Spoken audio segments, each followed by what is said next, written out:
밝히시는 새벽별 방황하는 내 맘 주의 길 비추시네.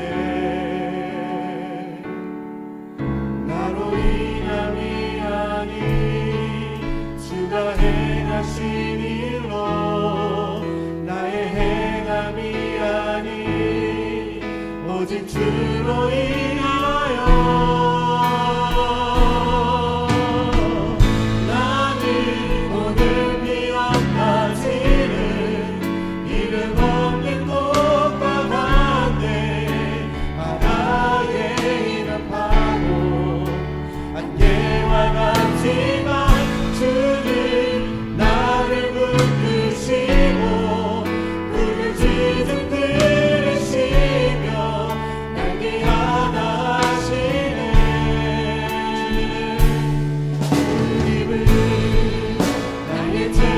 보시고 사랑의 눈으로 날 일으키시네. 하나를 찬양하게 하시는 내 영혼의 꿈꾼 고요케 하시네. 나로 인함이 아닌 주가 행하신 일로 나의 행함이 아닌 오직 주로 인하여 내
하나님은 영이시니 예배하는 자가 영과 진리로 예배할지니라. 아멘.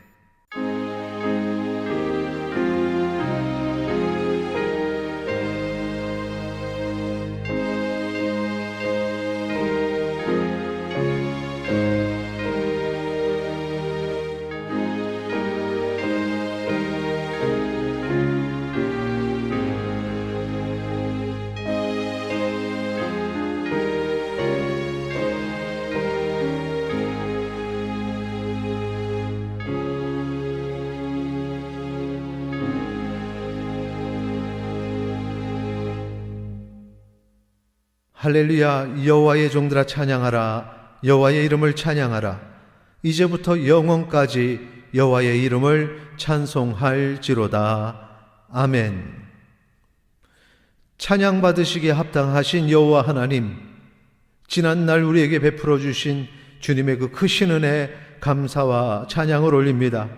죄인을 구속하여 주시고 자녀 삼아 주시며 이 시간 예배자로 우리를 부르셨사오니 주께 드리는 예배 거룩하고 온전한 예배 되게 하여 주시옵소서.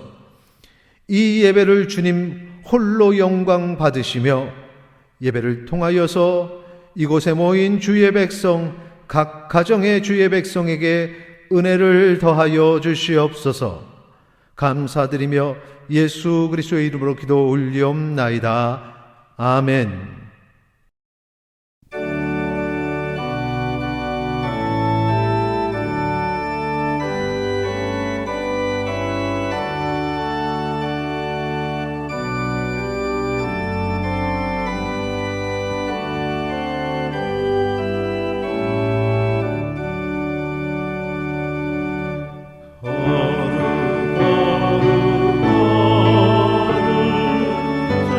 전능하신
여호와는 나의 목자시니 내게 부족함이 없으리로다. 그가 나를 푸른 풀밭에 누이시며 쉴 만한 물가로 인도하시는도다. 내 영혼을 소생시키시고 자기 이름을 위하여 의의 길로 인도하시는도다.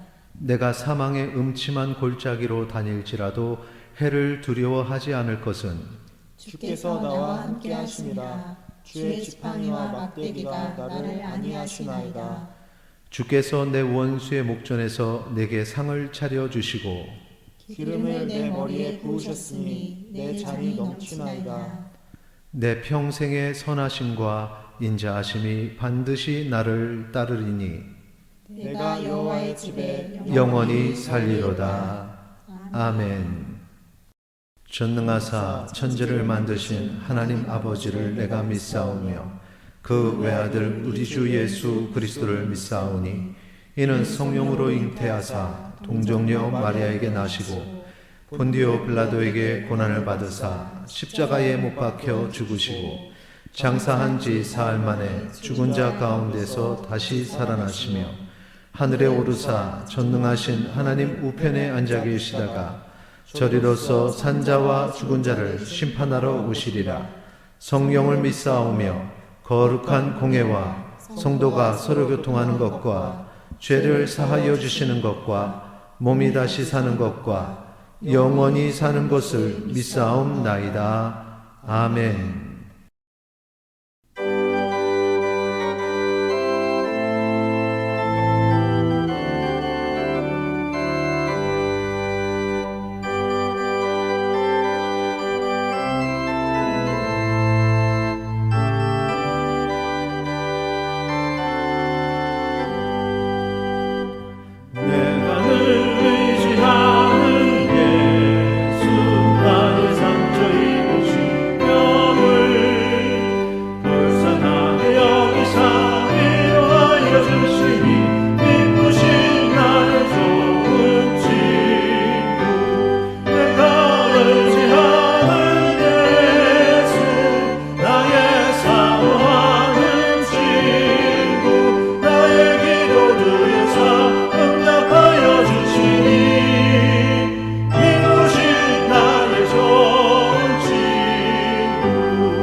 사랑이 많으신 하나님, 크신 은혜와 사랑을 감사합니다. 지난 한 주간도 보호하시고 평안을 허락하신 것을 감사드립니다. 주의 날을 허락하시고 주의 앞에 예배하며 경배하게 하심 감사드립니다. 상한 심령을 기뻐하시는 하나님, 저희 예배를 받아주시고 저희의 허물을 사하여 주옵소서. 교회를 사랑하시는 하나님, 이제까지 지키시고 보호하심 감사합니다. 말씀 듣게 하시고 서로 사랑하게 하시고 교회가 하나 되게 하여 주옵소서. 오늘도 주의 앞에 경배하며 간구하는 성도들의 기도를 들어주옵소서. 어려운 가운데 있는 성도들의 어려운 일들을 주님 앞에 내어놓게 하시고 은혜를 입게 하여 주옵소서. 하나님을 떠나 다투기만 하는 이 민족을 불쌍히 여기시고 사랑할 줄 아는 민족 되게 하여 주옵소서. 이 땅의 모든 백성이 바이러스 문제로 건강에 대하여 나라 경제에 대하여 모두가 두려워하며 걱정하고 교회도 하나님 전에 모여 예배하는 것을 방송으로 예배하는 어려움 속에 있습니다. 저의 염려를 그치게 하시고 하나님의 전을 향하는 발길을 힘있게 하시고 기쁨으로 나와 경배할 수 있게 도와주옵소서. 말씀 전하신 목사님 도우셔서 은혜로운 말씀 전하게 하시고 그 말씀 통해 온 성도가 은혜 받는 시간 되게 하여 주옵소서. 드리는 찬양을 통해 영광 받아 주옵소서. 예배의 순서를 통해 주님께만 영광 돌리게 하시고 영광 받아 주옵소서. 예수님 이름으로 기도드립니다. 아멘.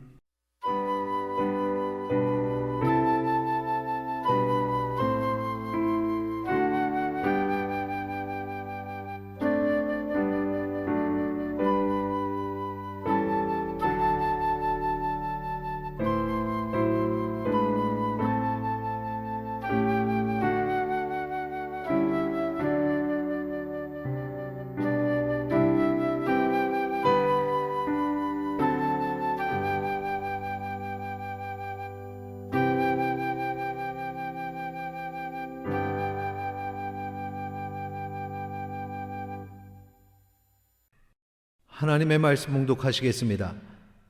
디모데전서 1장 3절에서 8절까지의 말씀입니다. 신약성경 337페이지 전후에 있습니다. 제가 봉독하겠습니다. 내가 마게다니로 갈 때에 너를 권하여 에베소에 머물라 한 것은 어떤 사람들을 명하여 다른 교훈을 가르치지 말며 신하와 끝없는 족보에 몰두하지 말게 하려 함이라. 이런 것은 믿음 안에 있는 하나님의 경륜을 이름보다 도리어 변론을 내는 것이라. 이 교훈의 목적은 청결한 마음과 선한 양심과 거짓이 없는 믿음에서 나오는 사랑이거늘 사람들이 이에서 벗어나 헛된 말에 빠져 율법의 선생이 되려 하나 자기가 말하는 것이나 자기가 확증하는 것도 깨닫지 못하는도다. 그러나 율법은 사람이 그것을 적법하게만 쓰면 선한 것임을 우리는 아노라. 아멘.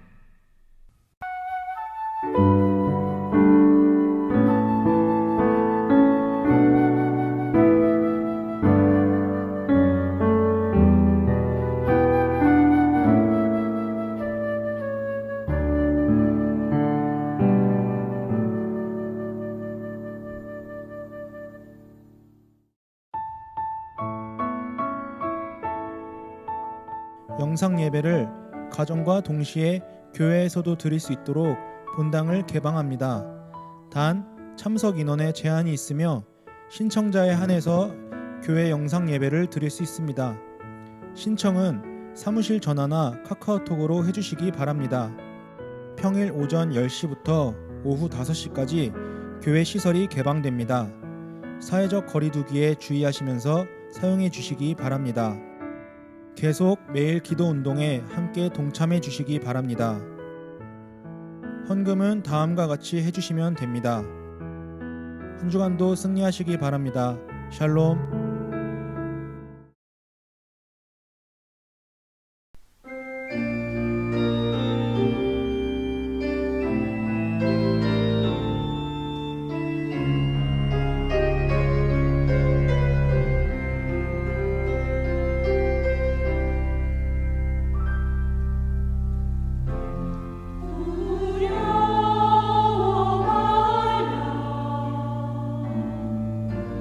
내가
영상 예배를 드린 시간이 벌써 2달이 되었습니다. 지난 3월, 4월 2달 동안 계속해서 우리가 가정에서 영상 예배를 드렸고요. 그리고 이번 주에는 적은 숫자지만 또 우리 한 100여 분의 성도님들이 같이 이렇게 나올 수 있는 기회를 또 하나님께서 주셨습니다. 강단에서 선포된 말씀들이 지난 2달간 어떤 말씀이 선포되었는가 한번 이렇게 돌아보고 묵상하는 시간을 가졌습니다. 그리고 그 전에 시간들도 좀 이렇게 돌아봤는데 작년 10월서부터 2월 마지막 주일까지 우리는 그 바울의 선교 여행 1차, 2차, 3차 전도 여행과 함께 서신서를 연결한 시리즈를 계속해서 함께 말씀을 나누고 묵상을 했었습니다. 그런데 3월, 4월 들어서면서 전염병이 확산되는 여러 상황들로 인해서 상당히 실천적인 말씀을 제가 2달 동안 부활주일 제외하고는 계속해서 실천적인 말씀을 나눴습니다. 오늘은 지난 말씀 가운데 전했던 시리즈 서신서 시리즈를 좀 이제 남은 것들을 정리를 해 보려고 합니다. 우리가 지금 남은 말씀이 디모데 전서 그리고 디모데 후서 이 두 편이 남았습니다. 몇 주가 걸릴지는 제가 여기서 말씀은 못 드립니다만 오늘은 분명한 것은 디모데 전서를 이제 하려고 합니다. 이걸 시작하면서 우리 1, 2, 3차 전도 여행의 여정과 그리고 편지를 쓴 장소, 편지를 보낸 장소, 이것을 같이 한번 좀 비교해 보려고 했는데 전체적으로 시간이 조금 오래 걸릴 것 같아요. 그래서 이 부분은 나중에 시간을 다음 편 설교 어느 시간을 우리가 할애를 해서 한번 정리를 하도록 하고요. 오늘은 바로 디모데 전서로 가도록 하겠습니다. 디모데 전서와 후서는 이제 디모데에게 사도 바울이 편지를 쓴 것이죠. 이것은 언제 썼을까요? 자, 바울의 마지막 편지가 디모데 후서입니다. 그리고 이 디모데 후서는 바울이 로마에 두 번째 잡혀가서 감옥 생활할 때 2차 투옥이라고 하죠. 그때에 쓴 편지입니다.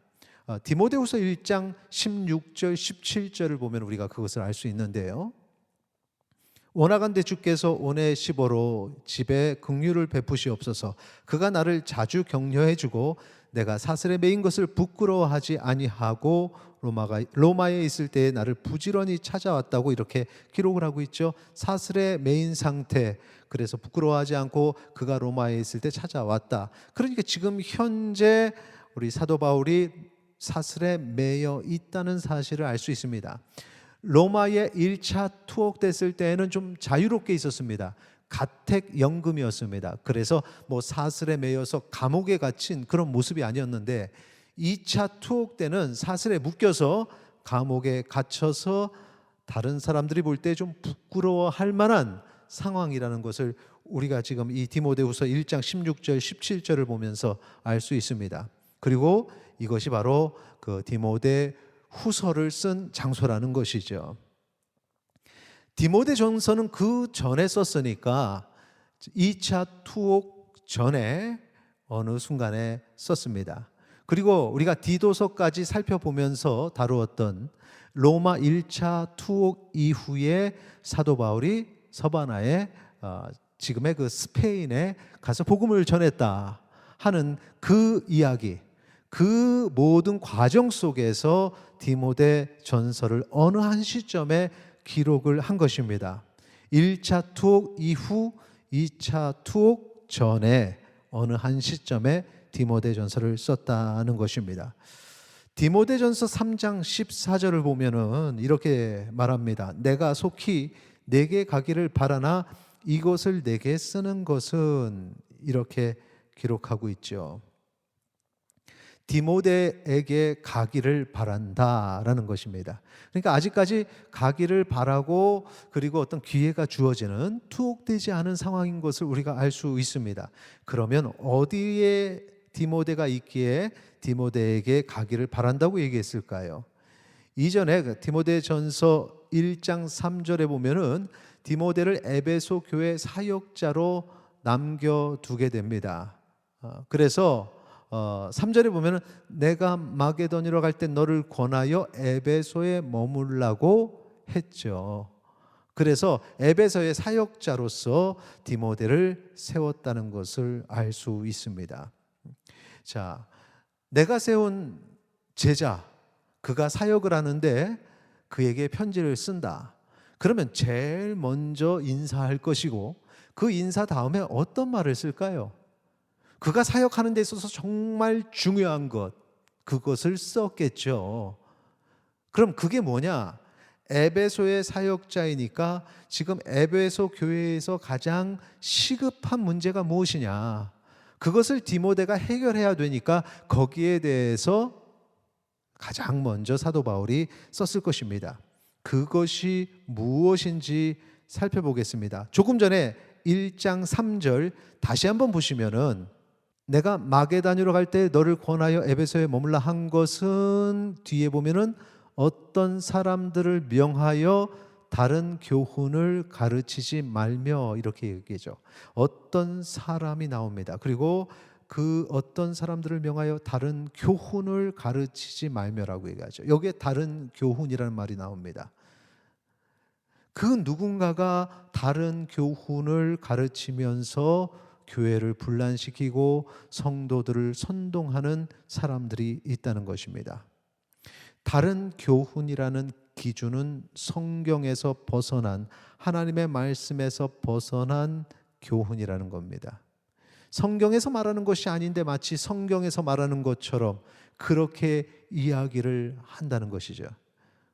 본문에 보니까 그런 사람이 크게 두 부류가 있습니다.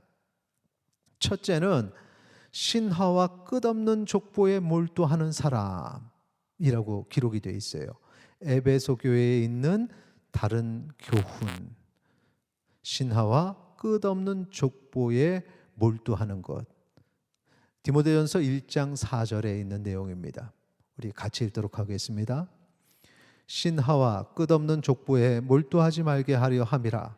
이런 것은 믿음 안에 있는 하나님의 경륜을 이름보다 도리어 변론을 내는 것이라. 아멘. 이 사람들이 어떤 사람들이냐 하면은 영지주의자입니다.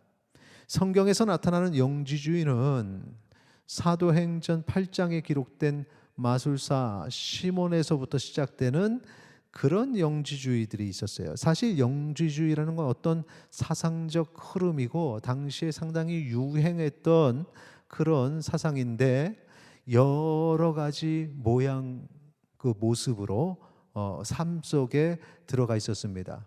요즘에 말하는 요즘에 쉽게 포스트 모더니즘 이런 얘기를 할 때 포스트 모더니즘이라는 걸 특정해서 바로 이것이라고 말할 수 없이 넓게 퍼져 있는 것처럼 영지주의라는 것도 그렇게 퍼져 있는데 그 중에 특별히 사도행전 8장에 시몬이란 인물이 나오는데 그 시몬이 사실은 마술을 행하면서 그 마술의 능력이 신의 능력인 양 그렇게 사람들에게 보여지고 사람들은 그 시몬을 그 하나님의 종으로서 신의 계시를 받은 사람으로서 인정받고 있었던 것입니다. 그래서 이 시모니즘, 이 시몬주의 사상이 사마리아서부터 시작해서 팔레스틴 전역 그리고 로마까지도 이렇게 퍼져 나갔습니다. 이 내용을 잠시 소개를 하면은 시몬적인 영지주의, 그게 뭐냐? 최고의 신인 우주의 아버지가 있어요. 그리고 엔노이아라는 여성적인 신적 존재가 있습니다. 신적 존재 아니면 신적 원리라고도 말하는 것인데 이 엔노이아가 악마의 세력의 속박에 빠져서 여자의 몸을 이렇게 돌아다니는 겁니다. 여자의 몸을 집으로 삼아서. 그러다가 타이로스의 사창가의 헬레나라는 여인의 몸속에 들어가죠. 거기에 갇힌 겁니다. 헬레나라는 여인 몸속에 갇힌 것이에요. 그런데 최고의 신, 그 우주의 아버지가 그 엔노이아를 풀어주기 위해서 이 땅에 내려와서 시몬에게 능력을 주었다는 거예요. 그래서 헬레나 형상을 쓰고 있는 이 엔노이아가 다시 거기서 나오게 되고 하늘로 돌아갔다라는 얘기가 그 신화 속에서 있는 거예요. 이렇게 들어보니까 어디서 많이 들은 얘기 같은데 상당히 다르죠. 하나님이 인간의 죄를 사하시기 위해서 예수 그리스도 성육신으로 이 땅에 보내주시고 그래서 죄의 그 모든 상황들에서 벗어나게 하시고 다시 예수님께서 부활하셔서 승천하시는 모든 얘기하고 상당히 비슷하게 만들어놨지만 전혀 다른 이야기죠. 자, 이런 시몬적 영지주의가 초기 영지주의 모습 중에 하나입니다. 신화라는 거예요. 이게 신화. 그리고 이런 신화 속에 나오는 누구의 관계, 누구의 아들 이런 족보들이 있어요. 크게 이게 요즘에 보면은 헬라 신화, 로마 신화도 신의 이야기지만 인간처럼 살고 신의 아들, 신의 부인 이런 족보들이 나오는 거죠. 다 이런 것들이에요. 여기에는 신비주의적인 요소가 있습니다.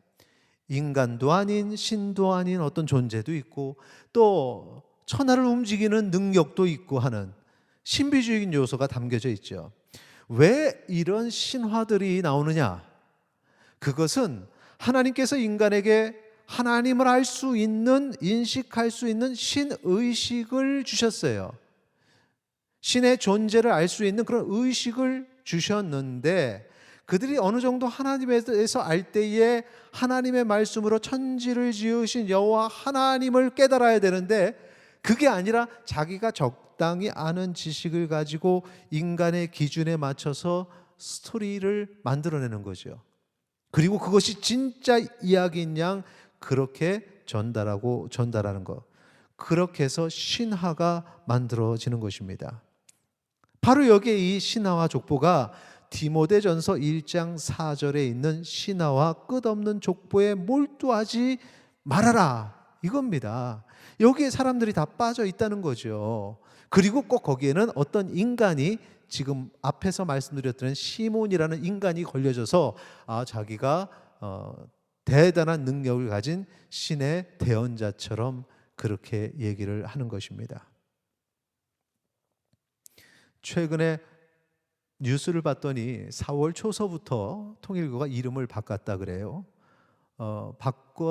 바꿔서 이렇게 생활하는 또 어떤 새로운 어떤 변신을 시도하는 이유 중에 하나가 그 전에 주교였던 문선명 씨가 이제 죽고 나서 그 부인인 한학자 씨가 통일교를 쥐려고 하다 보니까 또 어떤 의미를 부여해야 되잖아요. 신적 의미.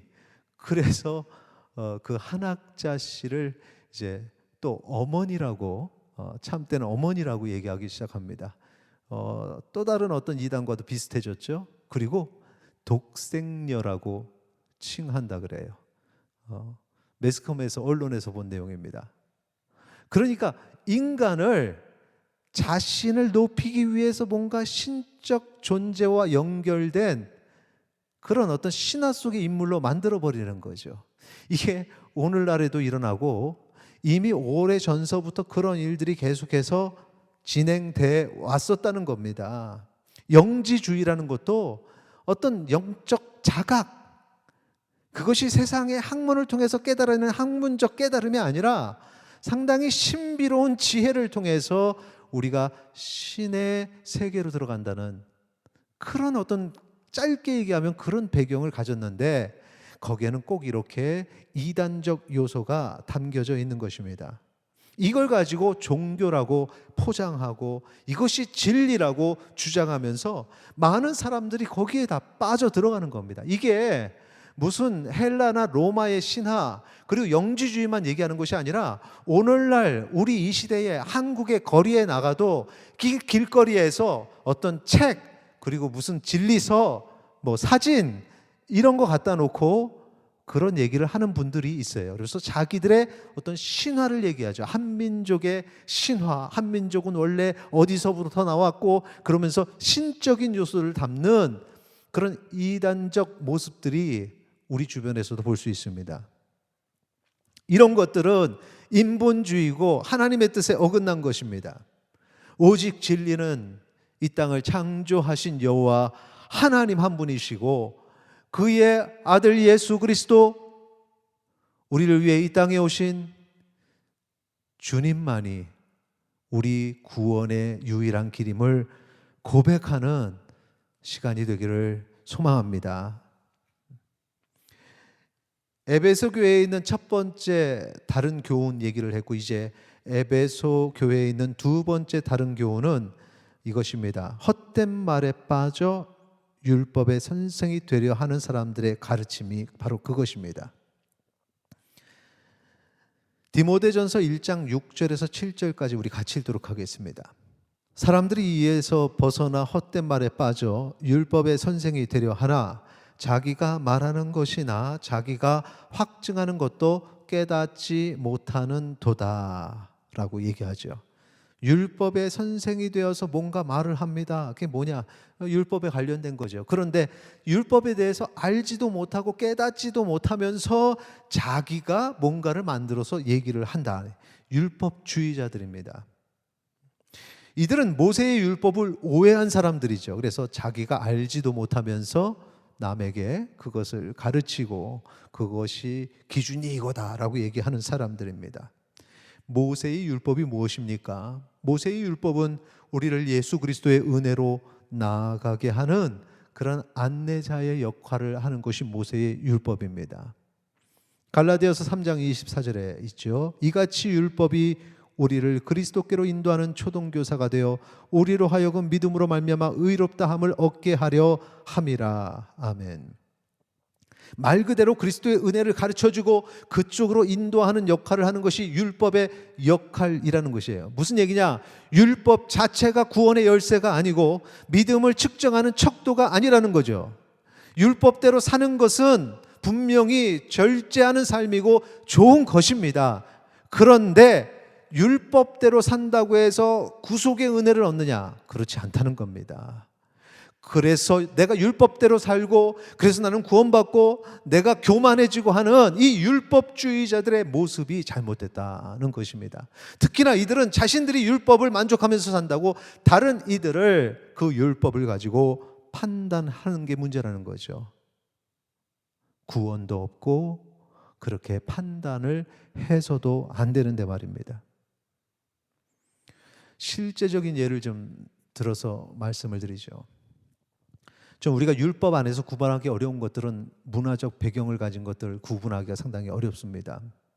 그래서 당시의 문화 속에서 우리에게 주어진 율법의 규칙들은 오늘 이 시대에 우리가 그대로 따라야 되는지 아니면 따르지 말아야 되는지를 상당히 어렵게 생각을 합니다.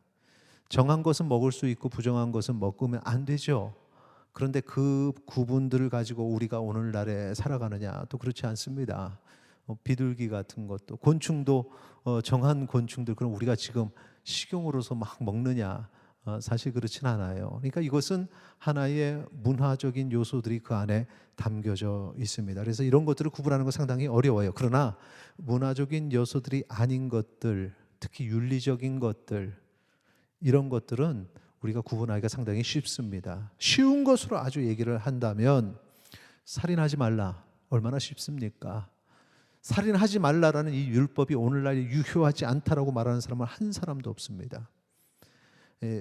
특히나 이게 살인하지 말라라는 것이, 살인이라는 것이 너무 강한 주제이기 때문에 이 부분을 얘기하는 것이 조금 부담스럽지만 그래도 이것 가지고 한번 얘기해 보겠습니다. 살인하지 않는 삶, 분명히 옳은 삶이죠. 그렇게 살아야 되죠. 그런데 살인을 했는가 하지 않았는가가 구원의 기준이 되는 건 아닙니다.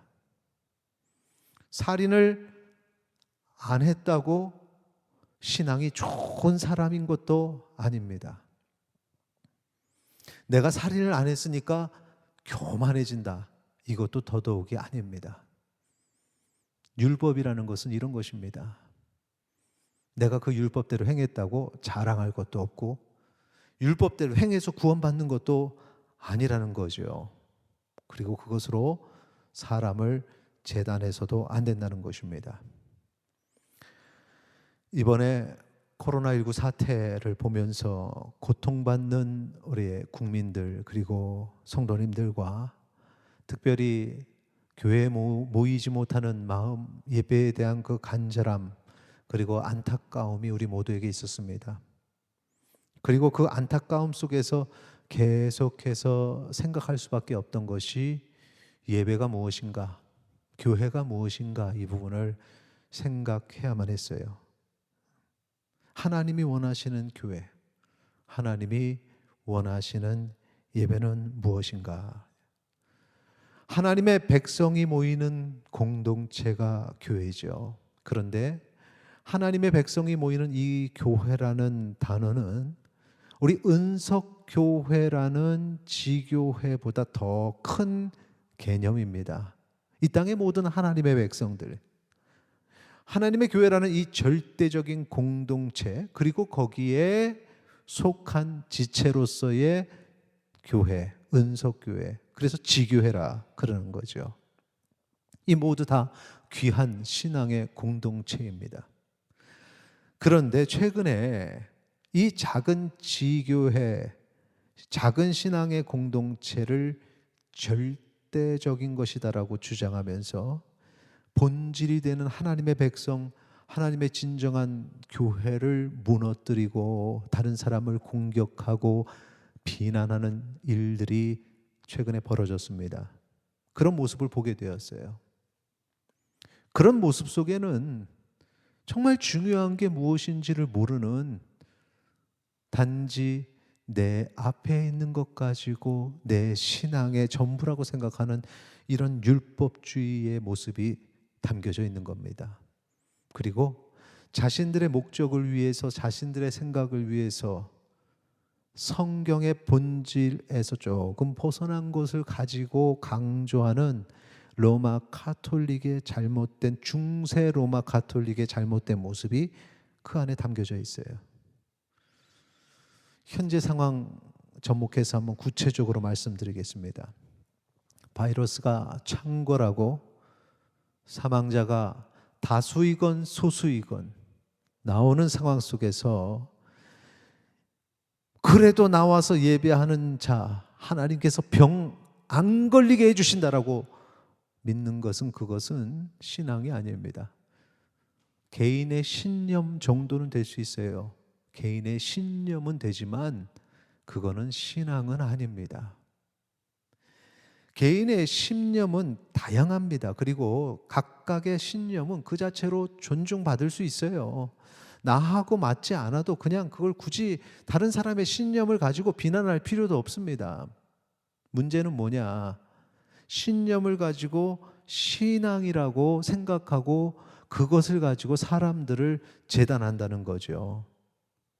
그리고 거기에 따르지 않으면, 내가 가진 신념에 따르지 않으면 마치 믿음이 없고 신앙이 없는 것처럼 그렇게 얘기하는 모습들이 우리 주변에 많이 있어요.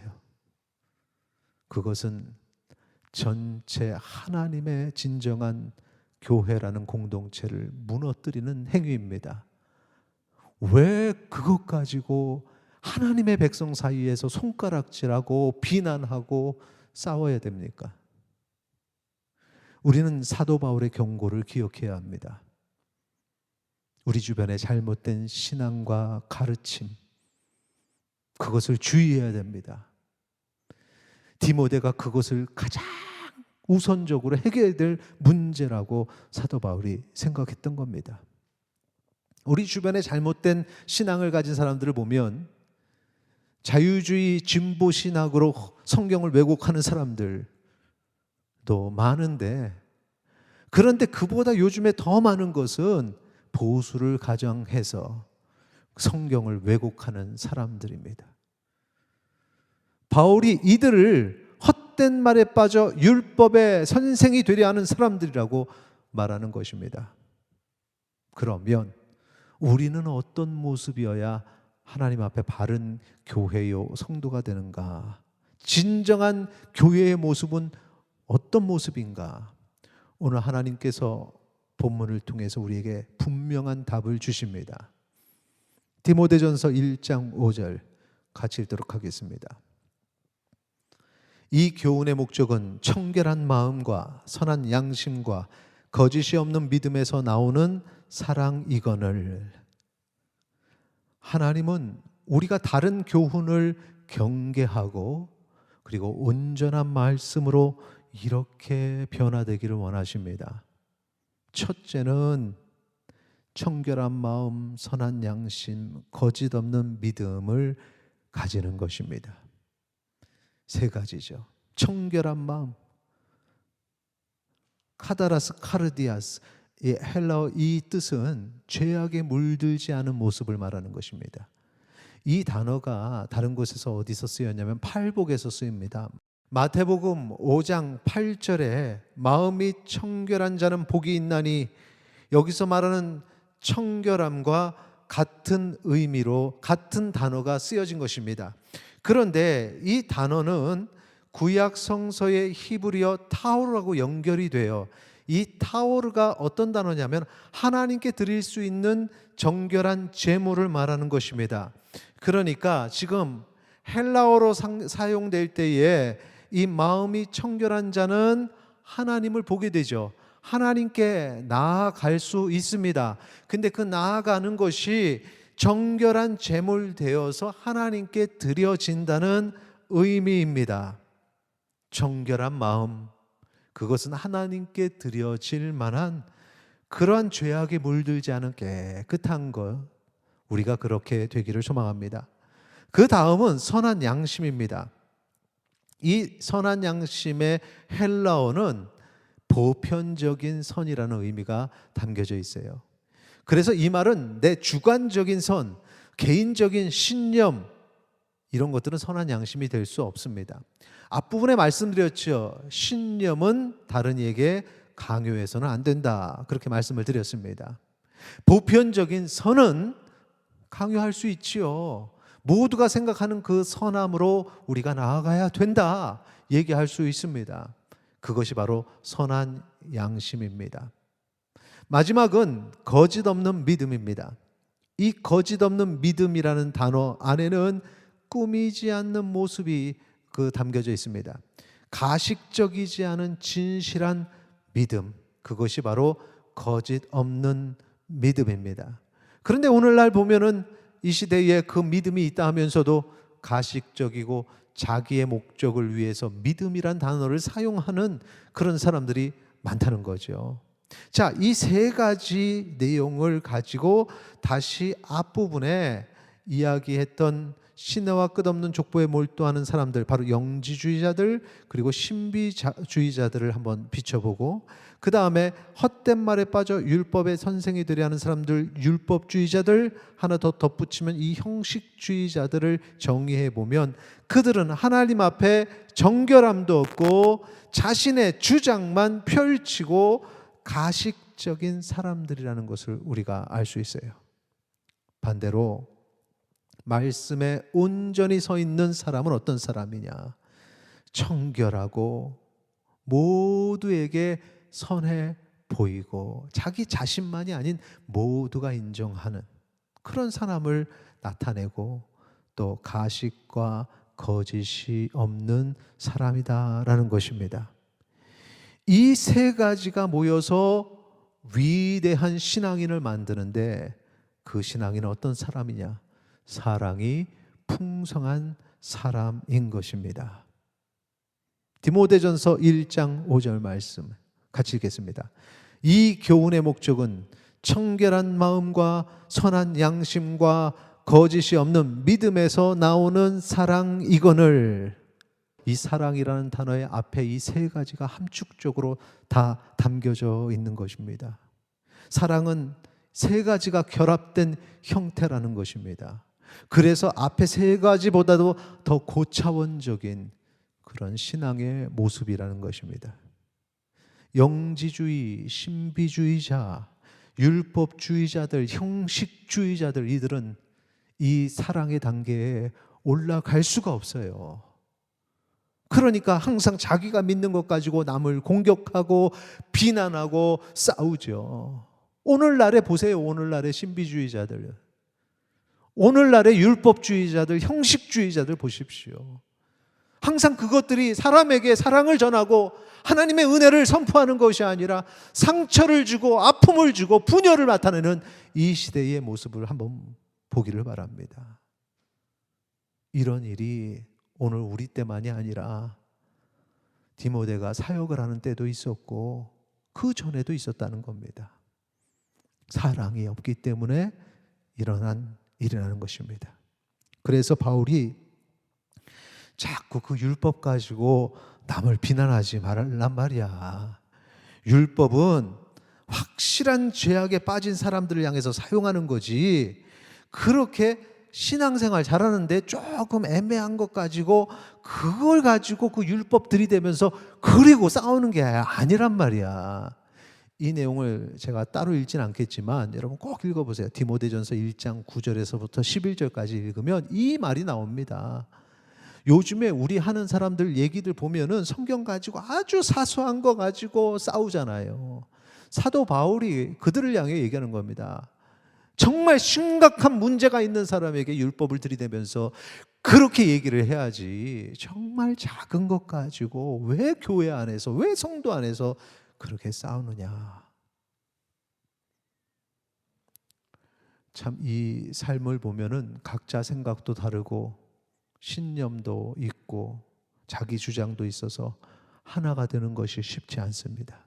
하지만 그것을 맞추어야만 진정한 믿음의 공동체요 거룩한 교회가 됩니다. 그러기 위해서 무엇이 필요하다? 사랑이 필요하다. 우리 어려운 상황입니다. 아직도 바이러스가, 전염병이 창궐하는 시대입니다. 다 끝난 게 아닙니다. 이 시대에 우리가 무엇을 해야 되느냐? 하나님 사랑, 이웃 사랑, 이것이 우리에게 주어진, 이 시대에 주님께서 우리에게 맡겨주신 사명임을, 명령임을 기억하시고 우리가 하나님을 사랑하는 만큼 이웃을 사랑하고 우리가 하나님으로부터 받은 사랑만큼 하나님께 그 모든 사랑을 표현하고 행동하는 주의 백성 되기를 바랍니다.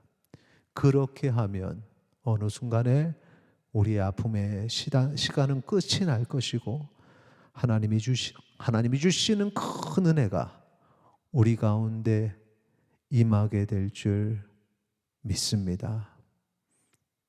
함께 찬양하고 기도하는 시간 갖도록 하겠습니다.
시간 함께 기도하는 시간 갖도록 하겠습니다.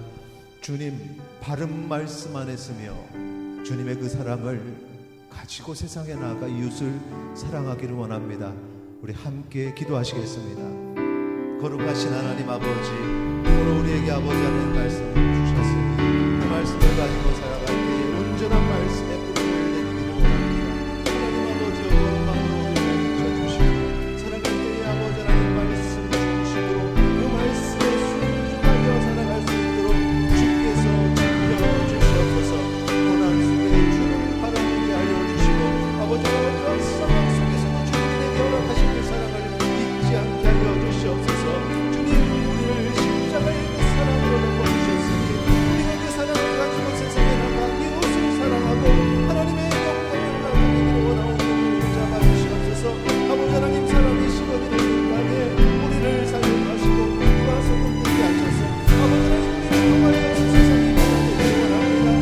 주님의 그 사랑이 풍성함이 내 마음에 있게 하여 주시고 나아가 살아가는 숨쉬는 모든 순간순간에 주님의 그 사랑으로 그렇게 세상의 영광을 비추는 온전한 주의 제자되게 하여 주시옵소서. 우리 사랑하는 교회를 주께서 붙잡아 주시고 하나님 아버지, 이 땅의 고난 속에 있습니다. 다시 한번 회복될 수 있도록 지켜주시고 붙잡아 주시옵소서.